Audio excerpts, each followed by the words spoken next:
पहला बात कि हम लोग का पहला प्रकाश का परावर्तन का एक भाग आ चुका है। आप लोग का उसमें बहुत सारे बातों को हम लोग जाने थे लोग कि जैसे कि हम लोग जानते लोग कि प्रकाश जो होता है एक ऐसा स्रोत होता है कि बहुत सारे वस्तुओं को हम लोग आसानी से देखते हैं और किसी वस्तु को देखने में हमें इतनी मदद करता है। अगर प्रकाश नहीं रहता तो हम लोग कोई चीज़ को देख नहीं पाते। तो इस चैप्टर में हम लोग आगे बढ़ रहे थे लोग जिसमें जाने थे लोग कि प्रकाश का जो किरण होता है वो क्या होता है। तो हम बताए भी थे आप लोग को कि प्रकाश के किरण क्या होता है। तो प्रकाश के किरण प्रकाश एक सरल रेखा में क्या करता है, गमन करता है। कि मान लीजिए प्रकाश एक सरल रेखा में गमन करता है, ठीक है ना।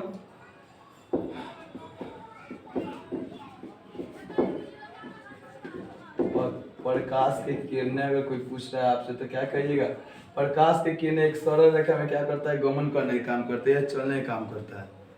उसी को क्या कहते हैं, मतलब कि प्रकाश के किरण कहते हैं। प्रकाश जिस सरल रेखा में गमन करता है या चलता है उसको प्रकाश के किरण कहते हैं।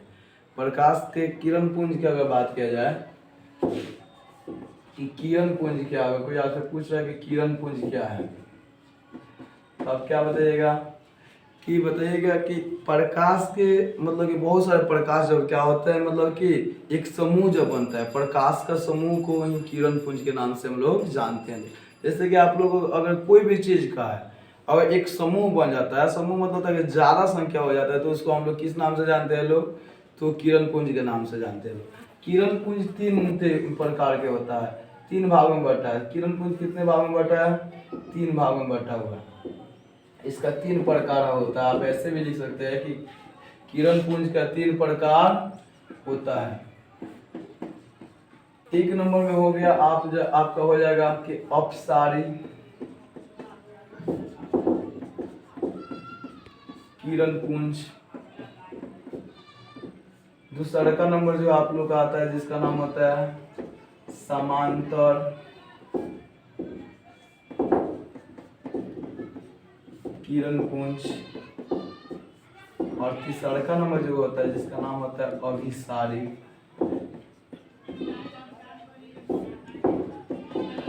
किरण पुंज। ये तीन होता है। अब एक एक करके आपको बताएंगे कि अपसारी किरण पुंज क्या होता है, समांतर किरण पुंज क्या होता है, अभिसारी किरण पुंज क्या होता है। तो अगर कोई कह रहा है अपसारी किरण पुंज, तो आसान से आप लोग को बता रहा है कि एक बिंदु होता है, एक बिंदु से जो प्रकाश क्या होता है, फैलने का काम करता है। जो प्रकाश में तो एक बिंदु से मतलब क्या होता है, फैलता है, उसको हम लोग अपसारी किरण पुंज कहते हैं। आप ऐसे कह सकते हैं कि एक बिंदु स्रोत से क्या होता है, प्रकाश जब फैलता है तो उसे हम लोग किस नामों से जानते हैं लोग, तो इसको हम लोग देखिए एक बिंदु से प्रकाश फैल रहा है तो इसको हम बोलेंगे, क्या बोला जाएगा, अपसारी, अपसारी किरण पुंज। आपसे कोई पूछ रहा है अपसारी किरण पुंज, ज्यादा नहीं तो कुछ आसान भाषा में बोल सकते हैं कि एक बिंदु से प्रकाश क्या होता है, प्रकाश के किरणें जब फैलने का काम करता है तो उसको हम लोग किस नाम से जानते हैं लोग, अपसारी। इसका उदाहरण आपको कोई पूछेगा तो आप कह सकते हैं टॉर्च। टॉर्च जो होता है वहां क्या होता है, मतलब कि देखिए टॉर्च में मतलब किरणें जो होता है वहां पर फैलने का काम करता है, एक बिंदु से निकल कर फैलने का काम करता है। जब आप लोग सिनेमा उनेमा में जाते हैं तो वहां पर भी इसी को मतलब कि क्या होता है, मतलब कि वहां पर जब फोकस मारता है तो एक बिंदु से निकल कर मतलब कि पर्दा पर जब जाता है तो वो सब क्या हो गया, अपसारी हो गया। समांतर की अगर बात किया जाए तो समांतर में आप ऐसे बोल सकते हैं कि प्रकाश के किरणें समांतर जब चलता है, समांतर जब रहता है तो मतलब कि उसको मतलब क्या कहा जाता है, समांतर किरण पुंज। यानी कि एक साथ मतलब कि क्या होता है, चलने का काम करता है, ठीक है ना। तो उसको हम लोग किस नाम से जानते हैं लोग,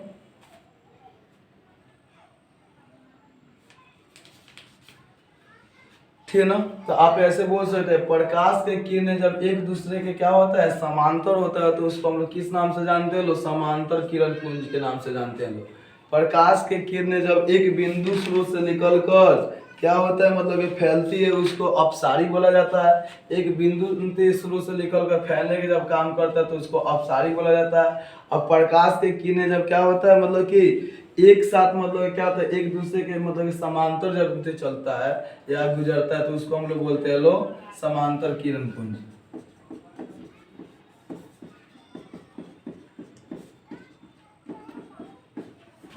अब देखिए जो तीसरा का आप लोग का आता है जिसका नाम होता है अभिसारी। अभिसारी किरण पुंज क्या होता है, आपसे कोई पूछ रहा है तो प्रकाश के किरणें, बहुत सारे प्रकाश के किरणें होता है जो मतलब क्या होता है बच्चे, एक बिंदु पर आके रुकता है। ठीक है ना, मान लो यहाँ पे एक बिंदु पर आकर रुका, बहुत सारे प्रकाश के किरणें अलग अलग जगहों से क्या हो रहा है, आ रहा है, एक बिंदु पर आकर रुक रहा है। आप ऐसे कह सकते हैं कि प्रकाश के किरणें तो एक बिंदु स्रोत पर आकर रुकता है, उसको हम लोग किस नाम से जानते हैं लोग, अभिसारी के नाम से, अभिसारी किरण पुंज के नाम से हम लोग जानते हैं। तो तीनों के बारे में, एक बिंदु से जब निकलता है तो अपसारी, जब एक दूसरे समांतर जब चलता है तो समांतर किरण पुंज, और जब ढेर सारी प्रकाश से किरणें आके एक बिंदु पर आके रुकता है, जैसे कि इसको आप लोग कह सकते हैं कि मान लीजिए बाहर कोई एक घर है जिससे मात्र एक ही क्या हो, अगर मौका हो या मतलब कि एक खिड़की जैसा हो, उसको जब खोला जाता है, छोटा सा होता है ना, तो क्या होता है उससे बाहर से जितना भी प्रकाश होता है एक आकर निश्चित मतलब दिशा पर आकर रुकने का काम करता है। तो आप अभी सारी कहिएगा। और जो समांतर जो होता है ये आप लोग आसान भाषा में समझ, लेजर लाइट, इसका उदाहरण क्या हो जाएगा, लेजर लाइट। जो लेजर लाइट होता है, जो लेजर लाइट होता है देखिएगा एक समांतर मतलब चलने का काम करता है, एक साथ एक दूसरे के साथ चलने का काम करता है, उसको समांतर कहते हैं। तो आप मतलब कि तीनों समझ गए, अपसारी किरण पुंज, समांतर किरण पुंज और अभिसारी किरण पुंज। हमारी बातों का आप लोग क्या कीजिए, सुन के क्या कीजिए, नोट्स बनाइए, नहीं तो उतना भी मतलब क्या है समय नहीं है कि आप लोग क्या किए जाए, मतलब कि लिखते लिखते हम लोग क्या हो जाएगा, चैप्टर और लंबा होते चला जाएगा।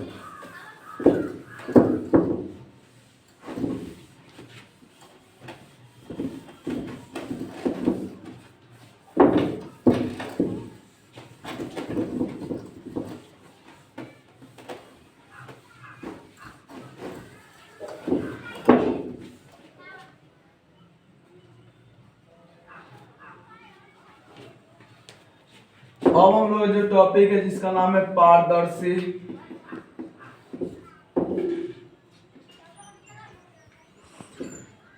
अपारदर्शी, पारभासी। आसानी से समझिए, एक बार में समझ आ जाएगा। पारदर्शी क्या होता है, अगर कोई आपसे पूछ रहा है तो प्रकाश के किरणें जिसमें आर पार जब गुजर जाता है, जिससे आर पार मतलब कि निकल जाए, उसको हम लोग पारदर्शी कहते हैं। प्रकाश की किरणें जो मतलब कि पदार्थ से आर पार अगर गुजरने का काम करता है उसको पारदर्शी कहते हैं। ठीक है ना, पारदर्शी में देखिए हम लोग उदाहरण, अगर कोई पूछ रहा है पारदर्शी के उदाहरण, आसानी से पारदर्शी आप बता सकते हैं। प्रकाश के किरणें जिससे क्या हो, जिस पदार्थ से आर पर मतलब गुजरने का काम करता है, यानी कि निकल जाता है, उसको हम लोग क्या कहते हैं, लोग पारदर्शी कहते हैं। जैसे कि मान लो कि पानी हो गया आपका, आपका हीरा हो जाता है, आपका शीशा यानी कि कांच हो जाता है, ठीक है ना, आपका वायु हो जाता है। इससे प्रकाश आसानी से क्या हो जाता है, पार होने का काम करता है। अपारदर्शी अगर आपसे कोई पूछ रहा है अपारदर्शी क्या है, तो आप बता सकते हैं कि जिससे प्रकाश से किरणें आर पार नहीं होती है, यानी कि जिस पदार्थ से प्रकाश की किरणें आर पार नहीं जाती है, उसको हम लोग किस नाम से जानते हैं लोग, अपारदर्शी के नाम से जानते हैं लोग। अपारदर्शी मतलब कि जिससे मतलब कि आसानी से समझिए कि मान लीजिए हमारा जो हाथ हो गया, इससे प्रकाश आर पार नहीं जाती है, या मतलब कि कोई भी पदार्थ है जो मतलब क्या होता है, जिससे मतलब कि जब आयतन ऐसी करता है ना, उससे प्रकाश जल्दी आर पार जाता है, नहीं जाता है। तो प्रकाश जिससे आर पार नहीं जाता है उसको अपारदर्शी कहते हैं। इस उदाहरण में जैसे कि हो जाएगा आपका घर हो जाएगा, पेड़ हो जाएगा, ठीक है ना, उसके बाद में कागज हो जाएगा, उसके बाद में टेबल हो जाएगा, कुर्सी हो जाएगा, यानी कि इत्यादि। इसमें बहुत सारा दुनिया की जितना भी चीज है सब इसमें आ जाता है अपारदर्शी में। तीसरा का हम लोग का जिसका नाम होता है पारभासी। पारभासी काफी आसान होता है कि वैसे पदार्थ जिसमें प्रकाश के किरणें स्पष्ट रूप से पार नहीं करता है, वैसे पदार्थ जिसमें प्रकाश के किरणें आर पार स्पष्ट रूप से नहीं करता है या धुंधला करता है, उसको परभासी के नाम से हम लोग जानते हैं। परभासी में अगर आपसे कोई पूछ रहा है तो आप बोल सकते हैं कि तिल लगा कागज,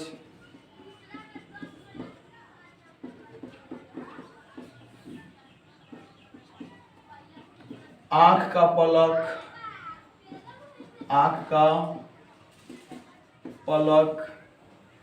इसी में आपसे अगर कोई पूछ रहा है तो आप बोल सकते हैं धुआं। इसमें आपको कोहरा भी हो सकता है, ठीक है ना, इत्यादि। तो एक बार फिर से बता दे रहे हैं, पारदर्शी कोई पूछेगा तो आप बताइएगा कि वैसे पदार्थ जिससे प्रकाश आसानी से आर पार चला जाता है उसको पारदर्शी कहते हैं। वैसे पदार्थ जिससे प्रकाश आर पार नहीं जाता है उसे अपारदर्शी कहते हैं। वैसे पदार्थ जिससे प्रकाश स्पष्ट रूप से क्या होता है, पार नहीं जाता है, कुछ जाता है कुछ रुक जाता है, उसको कहते हैं पारभासी। तीनों के बारे में जान गए। चलिए आगे हम लोग देखा जाए। प्रकाश का परावर्तन किसे कहते हैं? अगर अगला टॉपिक की बात की जाए, प्रकाश का परावर्तन, जो हमारे चैप्टर का ही नाम है प्रकाश का परावर्तन।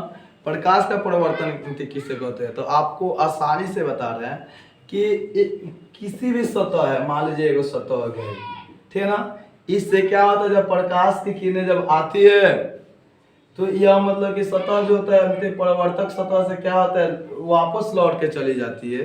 इसी को हम लोग क्या कहते हैं, प्रकाश का परावर्तन कहते हैं। आसानी से एक बार और समझिए कि मान लीजिए हमारे पास एक गेंद है, हम क्या कर रहे हैं, दीवार पर इस तरह क्या कर रहे हैं, उसको फेंक रहे हैं। तो गेंद जब फेंका जाता है तो वापस जब आता है ना, तो यही होता है प्रकाश भी। प्रकाश भी क्या होता है कि गेंद जैसा होता है, और क्या होता है, एक सतह से जाके टकराता है, चिकनी सतह से, आप कह सकते हैं कि एक सतह से जाके टकराता है, और समतल सतह से मान लीजिए कह सकते हैं जाके टकरा कर फिर वापस लौटना ही प्रकाश का परावर्तन कहलाता है, ठीक है ना। प्रकाश का किसी परावर्तक सतह से टकराना फिर वापस लौटना प्रकाश का परावर्तन कहलाता है। प्रकाश का परावर्तन का नियम क्या होता है? परावर्तन का नियम आप समझिए, परावर्तन का नियम समझ रहे ना। तो परावर्तन का नियम अगर आपसे कोई पूछे तो आप क्या बताइएगा? तो आप बताइए क्या कि परावर्तन का नियम किसे कहते हैं? तो आप कहिएगा कि प्रकाश का किरण, ठीक है ना, किसी सतह से जिस नियम के अनुसार जाकर टकराता है, प्रकाश का किरण किसी सतह से या किसी परावर्तक सतह से जिस नियम के साथ जाकर टकराता है और वापस लौटता है, इसी को हम लोग कहते हैं परावर्तक का नियम। परावर्तक का नियम कहा जाएगा कि मान लीजिए प्रकाश के किरण, मान लीजिए एक सतह हो गया, इससे आकर टकराता है और जिस नियम के अनुसार लौटता है, प्रकाश के किरण किसी सतह से आकर टकराता है और फिर वापस लौटने का काम करता है, और जिस नियम के साथ मतलब क्या होता है वापस लौटे, उसको परावर्तन का नियम कहते हैं। परावर्तन का कितना नियम होता है? अगर आपसे कोई पूछे तो क्या बताइएगा? परावर्तन का 2 नियम होता है। परावर्तन का कितना नियम होता है बच्चे? तो परावर्तन का 2 नियम होता है, ठीक है ना। पहला क्या हो जाएगा, थोड़ा सा यहाँ पर हमारे बातों का ध्यान दीजिए। मान लीजिए एक सतह हो गया, ठीक है ना, तो एक प्रकाश के किरण आके इस सतह से क्या हो रहा है, टकरा रहा है और फिर वापस लौट जा रहा है, ठीक है ना। तो प्रकाश का परिवर्तन यहाँ पर हो रहा है। यहाँ पर देखिए इसको बोला जाता है, कौन सी बोला जाता है? आपतित बिंदु किरण कहा जाता है, आपतित किरण। इसको बोला जाता है परावर्तित किरण, परावर्तित किरण। और यहाँ से देखिए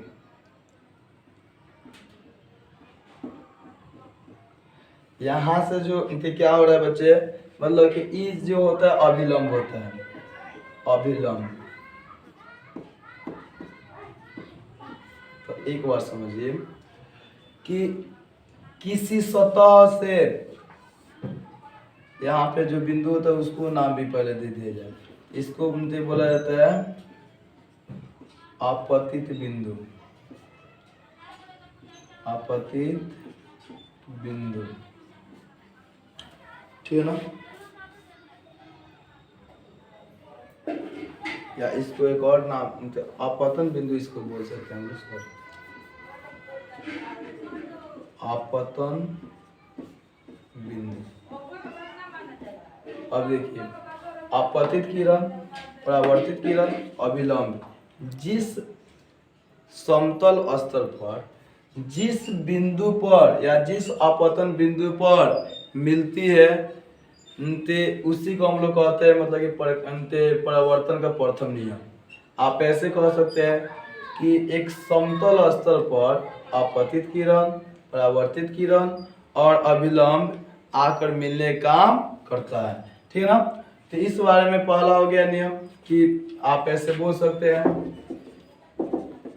अपतित किरण, परावर्तित किरण,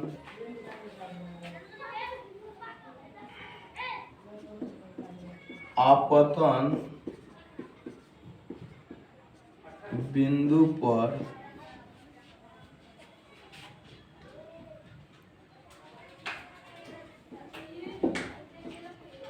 अभिलंब के साथ मिलते हैं। ठीक है ना। अभिलंब के साथ क्या होते हैं, मिलते हैं। ठीक है ना। ये तीनों एक ही साथ क्या होते हैं, मिलने का काम करते हैं।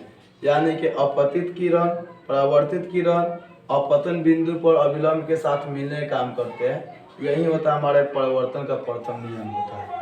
दूसरा का नियम होता है कि यहाँ पर देखिए, अपतित किरण यहाँ पे एक क्या बना रहा है बच्चे, एक मतलब कोण बना रहा है।